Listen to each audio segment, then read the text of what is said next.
ನಮಸ್ಕಾರ. ಈ ಒಂದು ವಿಡಿಯೋದಲ್ಲಿ ನಾನು ಇಂಟ್ರಾಡೇಗೆ ಇವತ್ತಿನ ದಿನ ಬ್ರ್ಯಾಕೆಟ್ ಆರ್ಡರ್ ಮತ್ತು ಕವರ್ ಆರ್ಡರಲ್ಲಿ ಭಾಳಷ್ಟು ಸ್ಟಾಕ್ಸ್ಗಳಲ್ಲಿ ಅವರು ಬೈ ಮಾಡೋದಕ್ಕೆ ಕೊಡ್ತಾಯಿಲ್ಲ. ಬಟ್ ನೀವು ಹೇಗೆ ಬೈ ಮಾಡ್ಬೋದು ಅಂತೇಳಿ ನಾನು ನಿಮಗೆ ತೋರಿಸ್ತಾ ಇದ್ದೀನಿ ಇಂಟ್ರಾಡೇಗೆ. ಇವಾಗ ಸಪೋಸ್ ನಾನು ಈ ಒಂದು L&T ಫೈನಾನ್ಸ್ ಇದೆ holding limited, L&T holding limited ನಾನು ನಿಮ್ಗೆ ತೊಗೊಂಡಿದ್ದೀನಿ. ಇಲ್ಲಿ ನಾನು ನಿಮಗೆ ಬೈ ಮಾಡ್ತೀನಿ. ಓಕೆ, ಇವಾಗ ನಾನು ಒಂದು 10 ಇಲ್ಲಿ ಕವರ್ ಆರ್ಡರ್ ಅಥವಾ ಬ್ರ್ಯಾಕೆಟ್ ಆರ್ಡರ್ ಹೋದರೆ ನಮಗಿಲ್ಲಿ ಬೈ ಆಗ್ತಾಯಿಲ್ಲ. ನಮಗಿಲ್ಲಿ ಯಾವುದೇ ಒಂದು ಪ್ರೈಸ್ ಕೊಡಿ 94.90. ಇದು ಏನಾಗುತ್ತೆ ಅಂದರೆ ಕೆಲವೊಂದು ಟೈಮು ಮಾರ್ಕೆಟ್ ವಾಲಟಿಲಿಟಿ ಜಾಸ್ತಿ ಇದ್ದಾಗ ಪ್ರಾಡಕ್ಟ್ ಯಾವಾಗಲೂ ಕೂಡ ಇಂಟ್ರಾಡೇನೇ ಸೆಲೆಕ್ಟ್ ಮಾಡ್ಕೋಬೇಕು. ನೀವು ಇಂಟ್ರಾಡೇನೇ ಇರುತ್ತೆ ಕವರ್ ಆರ್ಡರ್ ಬ್ರ್ಯಾಕೆಟ್ ಆರ್ಡರ್, ಇಂಟ್ರಾಡೇಗೆ ಮಾತ್ರ ಅದು ವ್ಯಾಲಿಡಿಟಿ ಇರುತ್ತೆ. ಇಲ್ಲಿ ಓಕೆ ಸ್ಟಾಪ್ ಲಾಸ್ ಹಾಕಂತ ಕೇಳ್ತಿದ್ದಾರೆ. ಸ್ಟಾಪ್ ಲಾಸ್ 90 ರೂಪೀಸ್ ನಾನು ಸ್ಟಾಪ್ ಲಾಸ್ ಹಾಕಿದ್ದೀನಿ. ನಾನು ರಿವ್ಯೂ ಮಾಡಿ ಇಲ್ಲಿ ಬೈ ಮಾಡ್ತೀನಿ. ಇಲ್ಲಿ ನೋಡ್ಬೋದು trigger price, our trigger price is outstanding the range of your limited trigger price. Okay, stop loss ಬಂದ್ಬಿಟ್ಟು ನಾವು ಇಲ್ಲಿ ಹತ್ರನೇ ಹಾಕೋಣ. 94 ರೂಪೀಸ್ ನಾವು ಸ್ಟಾಪ್ ಲಾಸ್ ಹಾಕೋಣ. ಇವಾಗ ಬೈಯಿಂಗ್ ಕೊಡ್ತೀನಿ. ಇಲ್ಲಿ ನೀವು ನೋಡ್ಬೋದು this order is because the primary leg of this order was also rejected. ಏನಕ್ಕಂತಂದರೆ ಇಲ್ಲಿ ನೀವು ನೋಡ್ಬೋದು ಇವೆಲ್ಲವಕ್ಕೂ ಭಾಳಷ್ಟು ಸ್ಟಾಕ್ಸ್ಗಳಿಗೆ ಈ ಒಂದು ಕವರ್ ಆರ್ಡರ್ ಮತ್ತು ಬ್ರ್ಯಾಕೆಟ್ ಆರ್ಡರ್ನ ಅವ್ರು ಬಿಡ್ತಾಯಿಲ್ಲ. ಓಕೆ, ಅದಕ್ಕೆ ನೀವೇನು ಮಾಡ್ಬೋದು ಅಂತಂದರೆ ನಾವು ಇದೇ ಒಂದು ಸ್ಟಾಕಲ್ಲಿ ಇಂಟ್ರಾಡೇ ಮಾಡಬೇಕಂತ ಮಾಡ್ಕೊಂಡಿದ್ರೆ ನನ್ನ ಹತ್ರ 716 ರೂಪಾಯಿ ಇದೆ. ಇಲ್ಲಿ ಬಂದು ಓಕೆ ವಾಚ್ ಲಿಸ್ಟಲ್ಲಿ 714ಕ್ಕೆ ನಾನು ಒಂದು 7 ಶೇರ್ ಅಥವಾ 8-9 ಶೇರ್ಸ್ಗಳನ್ನು ನಾನು ಬೈ ಮಾಡ್ಬೋದು ಇಂಟ್ರಾಡೇಗೆ. ಓಕೆ, 10 ಶೇರ್ಸ್ನ ಬೈ ಮಾಡ್ಬೋದು ಅಂತ ಅಂದ್ಕೊಳ್ಳಿ. ನಿಮ್ಮ ದುಡ್ಡೇನಿರುತ್ತೆ ಅದಕ್ಕಿಂತ ಒಂದು 10% ಹಂಗೆ ಹೆಚ್ಚು ನಾವು ಬೈ ಮಾಡ್ಬೋದು. ಇವಾಗ 10 ಆರ್ಡರ್ ನಾನು ಕ್ವಾಂಟಿಟಿ ಕೊಟ್ಟಿದ್ದೀನಿ ಆಯಿತಾ. ನಾನು ಇಲ್ಲಿ ಕವರ್ ಆರ್ಡರ್ ನಾನು ತೊಗೊಳ್ಳಲ್ಲ, ಸಿಂಪಲ್ ಆರ್ಡ್ರಲ್ಲಿ ನಾನು ಇಂಟ್ರಾಡೇಗೆ ಮಾಡ್ತೀನಿ. ನಿಮ್ಗೆ ಹೇಳ್ತಾ ಇದ್ದೀನಿ ಹೇಗೆ ನಾವು ಇಂಟ್ರಾಡೇ ಮಾಡ್ಬೋದು ಅಂತೇಳಿ. ನೆಕ್ಸ್ಟ್ ಆರ್ಡರ್ ಟೈಪು ಲಿಮಿಟ್ ಆದರೆ ಇಡ್ಬೋದು, ಇಲ್ಲ ಮಾರ್ಕೆಟ್ ಆರ್ಡರ್ ಇಡ್ಬೋದು. ಲಿಮಿಟ್ ಆರ್ಡರ್ ಐಡಿ ಇವಾಗ 94.90ಗೆ ನಾನು ಬೈ ಮಾಡ್ತೀನಿ. ಇಂಟ್ರಾಡೇ ಇದೆ ನೋಡಿ. ಇಲ್ಲಿ ಪ್ರಾಡಕ್ಟ್ ಟೈಪ್ ಯಾವಾಗಲೂ ಕೂಡ ಇಂಟ್ರಾಡೇ ಅಂತ ಸೆಲೆಕ್ಟ್ ಮಾಡ್ಕೋಬೇಕು. ನಾನು ಸಿಂಪಲ್ ಆರ್ಡ್ರಲ್ಲಿ ನಾವು ಡೆಲಿವರಿ ಅಂತ ತೊಗೊಂಡಿದ್ದು ಹೋಲ್ಡಿಂಗ್ಗೆ ಬೈ ಆಗುತ್ತೆ ಆಯಿತಾ. ನಾನು ಇಂಟ್ರಾಡೇನ ಸೆಲೆಕ್ಟ್ ಮಾಡ್ತಾಯಿದ್ದೀನಿ. ವ್ಯಾಲಿಡಿಟಿ ಯಾವಾಗಲೂ ಕೂಡ ಡೇ ಇರಲಿ. ಇಲ್ಲಿ ಮತ್ತೆ ಇಲ್ಲಿ ನಿಮಗೆ ಆ್ಯಡ್ ಸ್ಟಾಪ್ ಲಾಸ್ ಅಂತ ಕೇಳುತ್ತೆ. ಟಾರ್ಗೆಟ್ ನೀವು ಇಲ್ಲಿ ಆ್ಯಡ್ ಸ್ಟಾಪ್ ಲಾಸ್ ಟಾರ್ಗೆಟ್ ಅಂತ ನೀವು ಕ್ಲಿಕ್ ಮಾಡಿದರೆ ಅದು ಮತ್ತೆ ಅಲ್ಲಿ ಕವರ್ ಆರ್ಡರ್ ಬ್ರ್ಯಾಕೆಟ್ ಆರ್ಡರ್ಗೆ ಹೋಗಿಬಿಡುತ್ತೆ. ಸೊ ಸಿಂಪಲ್ ಆರ್ಡರ್ ಇರಲಿ ಯಾವಾಗಲೂ ಕೂಡ. ಇದಕ್ಕೆ ನಾನು ಹೇಗೆ ನೀವು ಸ್ಟಾಪ್ ಲಾಸ್ ಇಡ್ಬೋದು ಅಥವಾ ಇಡ್ಬೋದು ಅಂತ ನಾನು ನಿಮ್ಗೆ ಹೇಳ್ತೀನಿ. ಈ ಒಂದು ಸಿಂಪಲ್ ಆರ್ಡ್ರಿಗೆ ನೀವು ಒಂದು ಮೇಲಾದರೂ ಟಾರ್ಗೆಟ್ ಇಡ್ಬೋದಿಲ್ಲ, ಒಂದು ಸ್ಟಾಪ್ ಲಾಸ್ ಇಟ್ಕೊಂಡು ಕೂಡ ನೀವು ಬೈ ಮಾಡ್ಬೋದು. ಅದು ಆರ್ಡರ್ ಪ್ಲೇಸ್ ಆದಮೇಲೆ ಮಾಡಬೇಕಾಗತ್ತೆ, ಅದು ನಾನು ನಿಮ್ಗೆ ತೋರಿಸ್ತೀನಿ. Quantity 10 simple order limit type 94.90. Product ಬಂದ್ಬಿಟ್ಟು ಇಂಟ್ರಾಡೇಗೆ ನಾವು ಬೈ ಮಾಡ್ತಾಯಿದ್ದೀವಿ. Day review.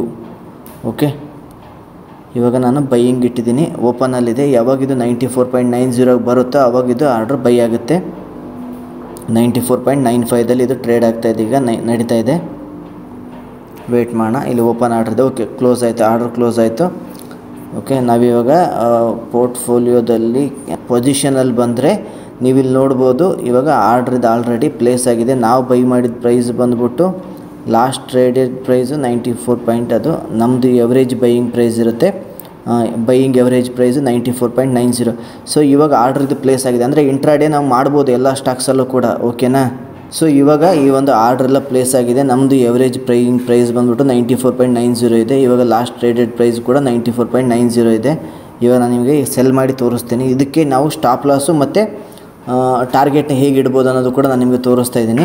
ಇವಾಗ ನೀವು ಆ್ಯಡ್ ಮಾಡ್ಬೇಕಂತ ಮಾಡ್ಕೊಂಡಿದ್ರೆ ಆ್ಯಡ್ ಮೋರ್ ಅಂತ ಕ್ಲಿಕ್ ಮಾಡಿ ಆ್ಯಡ್ ಮಾಡ್ಬೋದು. ಎಕ್ಸ್ಟ್ರಾ ಬೇಕಿದ್ದರೆ ಬೈ ಮಾಡ್ಬೋದು. ಇವಾಗ ನಾವು ಏನು ಸ್ಟಾಪ್ ಲಾಸ್ ಇಡಬೇಕಂತ ಮಾಡ್ಕೊಂಡಿದ್ರೆ ಇವಾಗ ಆರ್ಡರ್ ಪ್ಲೇಸ್ ಆದಮೇಲೆ ಸ್ಟಾಪ್ ಲಾಸ್ ಇಡಬೇಕಂತ ಮಾಡ್ಕೊಂಡಿದ್ರೆ ನೀವು ಇಲ್ಲಿ ಸಿಂಪಲ್ ಆರ್ಡ್ರ್ ಇರುತ್ತೆ, ಮಾರ್ಕೆಟ್ ಇದೆಲ್ಲ. ಇಲ್ಲಿ ಬಂದ್ಬಿಟ್ಟು ನೀವು ಸ್ಟಾಪ್ ಲಾಸ್ ಲಿಮಿಟ್ ಅಂತ ನೀವು ಕೊಡಬೇಕು. ಸ್ಟಾಪ್ ಲಾಸ್ ಲಿಮಿಟ್ ಇದು ಯಾವಾಗಂದರೆ ನೀವು ಸ್ಟಾಪ್ ಲಾಸ್ ಇಡಬೇಕಂತ ಮಾಡ್ಕೊಂಡಿದ್ರೆ ಅಂದರೆ ಇವಾಗ 94 ನಾನು ಬೈ ಮಾಡಿದ್ದೀನಿ 94.80ಗೆ. ಇವಾಗ ಏನಾದರೂ 94.5 ಬಂತಪ್ಪ ಅಂತಂದರೆ ಸೆಲ್ ಮಾಡು ಅನ್ನಂಗೆ ಆಯಿತಾ. 94.5. ಸೊ ಇವೆರಡು ಕೂಡ ಸೇಮ್ ಇರಲಿ. ರಿವ್ಯೂ ಕೂಡ trigger price should be greater than ಅಂದರೆ 94. ಇದನ್ನು 4 ಮಾಡಿ 94.5 ಮಾಡಿ ಒಂದು 5-10 ಪೈಸೆ ಡಿಫ್ರೆನ್ಸ್ ಕೊಡಿ ಸೆಲ್ ಪ್ರೈಸು ಮತ್ತು ಟ್ರಿಗರ್ ಪ್ರೈಸು. ಸೊ ಪ್ರೈಸ್ ಏನಾದರೂ ಇವೆರಡರ ಮಧ್ಯೆ ಬಂದಾಗ ಇದು ಆರ್ಡ್ರು ಸೆಲ್ ಆಗುತ್ತೆ ಕೆಳಗಡೆ ಬಂದರೆ. ಓಕೆ, ನಾನಿವಾಗ ಸ್ಟಾಪ್ ಲಾಸ್ನ ಪ್ಲೇಸ್ ಮಾಡ್ತಾಯಿದ್ದೀನಿ. ಸೊ ಈ ಥರ ನೀವು ಸ್ಟಾಪ್ ಲಾಸ್ನ ಪ್ಲೇಸ್ ಮಾಡ್ಬೋದು. ಇಲ್ಲಿದು ಓಪನಲ್ಲಿದೆ ಅಂದರೆ ಇಲ್ಲಿ ನೀವು ನೋಡ್ಬೋದು. ಇಲ್ಲಿ ನಾವೇನು ಪ್ಲೇಸ್ ಮಾಡಿದ್ದೀವಿ ಅಂದರೆ 94.40 ಅಂದರೆ ಇದೇನಾದರೂ ಸ್ಟಾಕು ಈ ಒಂದು 94.40 ಬಂತಪ್ಪ ಅಂತಂದರೆ ಇದು ಸೆಲ್ ಆಗುತ್ತೆ, ಅಂದರೆ ಸ್ಟಾಪ್ ಲಾಸ್ ಇಟ್ಟಂಗೆ. ಓಕೆ, ಇದೇ ಒಂದು ಸ್ಟಾಕ್ನ ನಾವು ಈಗ ಮೇಲೆ ಹೋಯ್ತು ಅಂತ ಅಂದ್ಕೊಳ್ಳಿ. ಇನ್ ಕೇಸ್ ಮೇಲೆ ಹೋಗೋಕ್ಕೆ ಸ್ಟಾರ್ಟ್ ಆಯ್ತಪ್ಪ ಅಂದರೆ ನಾವೇನು ಮಾಡ್ಬೋದು, ಆವಾಗ ಟಾರ್ಗೆಟ್ನು ಸೆಟ್ ಮಾಡ್ಬೋದು. ಅಂದರೆ ಈ ಒಂದು ಪ್ರೈಸಿಗೆ ಅಂದರೆ ನೀವು ಡೈರೆಕ್ಟಾಗಿ ಕೂಡ ನೀವು ಸೆಲ್ ಮಾಡ್ಬೋದು. ಇವಾಗ ಅದು 94.80 ಇದೆ. ಆಮೇಲೆ ಬರ್ತಾ ಬರ್ತಾ ಬರ್ತಾ 95, 96 ಹೋಯ್ತು ಅಂತ ಅಂದ್ಕೊಳ್ಳಿ. ಅವಾಗೇನು ಮಾಡ್ಬೋದು, ನಿಮ್ಮ ಸ್ಟಾಪ್ ಲಾಸ್ನು ಕೂಡ ನೀವು ಮಾಡಿಫೈ ಮಾಡ್ಬೋದು. ಇಲ್ಲಿ ಮಾಡಿಫೈ ಬಂದು ಇವಾಗ ನಾವು ಬೈ ಮಾಡಿರೋ ಪ್ರೈಸು 94.80 ಬಂದಿದ್ದೀವಿ. ಆಮೇಲೆ ಇದನ್ನು ತೊಗೊಂಬಂದು ಸ್ಟಾಪ್ ಲಾಸ್ನ ನೀವು 94.7 ಅಂತ ಮಾಡ್ಬೋದು. 94.7, 94.65, 94.7 ಅಂದರೆ ಈಗ ನಾವು ಟ್ರೈಲಿಂಗ್ ದ ಸ್ಟಾಪ್ ಲಾಸ್ ಅಂತ ಅಂತೀವಿ. ಸ್ಟಾಪ್ ಲಾಸ್ನ ಟ್ರೈಲ್ ಮಾಡೋದಂದ್ರೆ ಇದೇ ಥರನೇ. ಯಾವಾಗ ಸ್ಟಾಕ್ ಪ್ರೈಸ್ ಮೇಲೆ ಮೇಲೆ ಹೋಗ್ತಾ ಹೋಗುತ್ತೋ ಆವಾಗ ನಾವು ನಮ್ಮ ಒಂದು ಸ್ಟಾಪ್ ಲಾಸ್ನು ಕೂಡ ನಾವು ಮೇಲೆ ಮೇಲೆ ತೊಗೊತಾ ಹೋದರೆ ನಾವೇನು ಮಾಡ್ತೀವಿ, ಒಂದು ಸ್ವಲ್ಪ ಒಳ್ಳೆ ಪ್ರಾಫಿಟಲ್ಲಿ ಕಂಟಿನ್ಯೂ ಮಾಡ್ಕೊತ ಹೋಗ್ತೀವಿ. ಇದೇ ಥರ ನೀವು ಕೂಡ ಮಾಡ್ಕೊತ ಹೋಗ್ಬೋದು. ಇಲ್ಲಿ ಬಂದು ನಿಮ್ಗೆ ಇವಾಗ ಇಲ್ಲಿ ಪ್ರೈಸ್ ಚೇಂಜ್ ಆಯ್ತು ನೋಡಿ, cell price. Okay, stop loss. ಇಲ್ಲಿ ನಾವು ಏನಾಗುತ್ತೆ ಅಂದರೆ ಸಿಂಪಲ್ ಆರ್ಡರ್ ನಾವು ಯೂಸ್ ಮಾಡಿದರೆ ಇದರಲ್ಲಿ ನಾವು ಒಂದು ಮಾತ್ರ ಇಡೋದಕ್ಕಾಗತ್ತೆ. ಅಂದರೆ ಸ್ಟಾಪ್ ಲಾಸ್ನ ಇಡ್ಬೋದು, ಇಲ್ಲ ಟಾರ್ಗೆಟ್ ಆದರೆ ಇಡ್ಬೋದು. ನಾವು ಸ್ಟಾಪ್ ಲಾಸ್ನ ಇವಾಗ ಇಡೋದು ನಾನು ನಿಮಗೆ ತೋರಿಸ್ತೇನೆ. ಇನ್ ಕೇಸ್ ನೀವು ಟಾರ್ಗೆಟ್ನ ಫಿಕ್ಸ್ ಮಾಡಬೇಕಂತ ಮಾಡ್ಕೊಂಡಿದ್ರೆ ಇಲ್ಲಿ ಬಂದು ಸೆಲ್ ಪ್ರೈಸ್ ಬಂದುಬಿಟ್ಟು ಈಗ 94 ಇದೆ ಅಲ್ಲ, 95 ಅಂತಿಡಿ, ಆಯಿತಾ. ಸೊ 95 ನಮ್ಮದು ಸೆಲ್ ಪ್ರೈಸ್ ಅಂದರೆ ಮೇಲೆ ಇಡೋದು. ಟಾರ್ಗೆಟ್ ಯಾವಾಗಲೂ ಕೂಡ ಮೇಲಿರುತ್ತಲ್ಲ. ಸೊ 95.10ಗೆ ಬಂತಪ್ಪ ಅಂತಂದರೆ ಇದು ಸೆಲ್ ಮಾಡೋಂತಂತ ಅದರ ಅರ್ಥ. ಅಂದರೆ ಯಾವುದಾದ್ರೂ ಒಂದು ಇಡೋಕ್ಕಾಗುತ್ತೆ, ಸ್ಟಾಪ್ ಲಾಸು ಅಥವಾ ಟಾರ್ಗೆಟು, ಆಯಿತಾ. ಸ್ಟಾಪ್ ಲಾಸ್ ಇಟ್ಟರಪ್ಪ ಅಂದರೆ ನೀವೇನು ಮಾಡಬೇಕು, ಸ್ಟಾಕ್ ಪ್ರೈಸ್ ಮೇಲೆ ಹೋದಂಗೆಲ್ಲ ನಮ್ಮದು ಸ್ಟಾಪ್ ಲಾಸ್ ಕೂಡ ಮೇಲೆ ಮೇಲೆ ತೊಗೊತಾ ಹೋಗಬೇಕು. ಅದು ಬೆಸ್ಟ್ ಪ್ರಾಕ್ಟೀಸಸ್ಸು.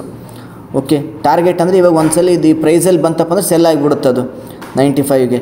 ಇವಾಗ ನಾನು ಇಲ್ಲಿ ತೋರಿಸ್ತಾ ಇದ್ದೀನಿ.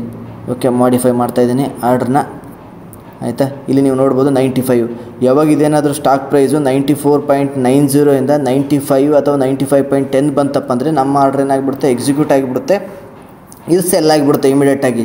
94.90 ಇದೆ, ಇದು 95 ಅಥವಾ 95.10 ಪೈಸೆ ಬಂದರೆ ಈ ಆರ್ಡ್ರು ಸೆಲ್ ಆಗಿಬಿಡುತ್ತೆ. ಈ ಥರ ನಾವು ಯಾವುದಾದ್ರೂ ಒಂದು ಸ್ಟಾಕ್ಸ್ಗಳಲ್ಲಿ ಇವತ್ತು ಕೂಡ ಏನು ಬ್ರ್ಯಾಕೆಟ್ ಆರ್ಡರ್, ಕವರ್ ಆರ್ಡರ್ ಅವ್ರು ಅಲೋ ಮಾಡ್ತಾಯಿಲ್ಲ ಅಂತಂದರೆ ನಾವೇ ಈ ಥರ ಬೈ ಆ್ಯಂಡ್ ಸೆಲ್ ಮಾಡ್ಕೋಬೋದು. ನಾನು ನಿಮಗೆ ಎಕ್ಸಾಂಪಲ್ ತೋರಿಸಿದ್ದೀನಿ. ಇಲ್ಲಿ ನಾನು ಮತ್ತೆ ಚೇಂಜ್ ಮಾಡ್ತಾಯಿದ್ದೀನಿ.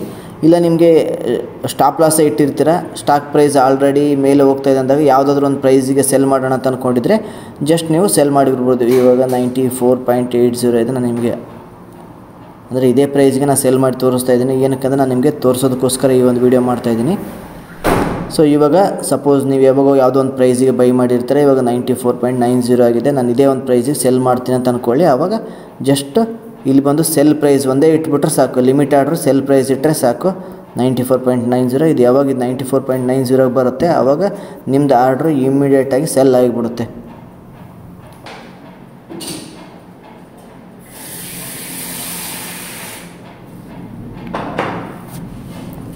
ಸೊ ವೀಕ್ಷಕರೇ, ಈ ಒಂದು ಪ್ರೈಸು 94.90 95 ಬಂತು. ನಾವು 94.90 ನಾವು ಸೆಲ್ ಆರ್ಡ್ರನ್ನ ಪ್ಲೇಸ್ ಮಾಡಿದ್ವಿ, ನಮ್ಮ ಆರ್ಡ್ರು ಕಂಪ್ಲೀಟ್ ಆಯಿತು.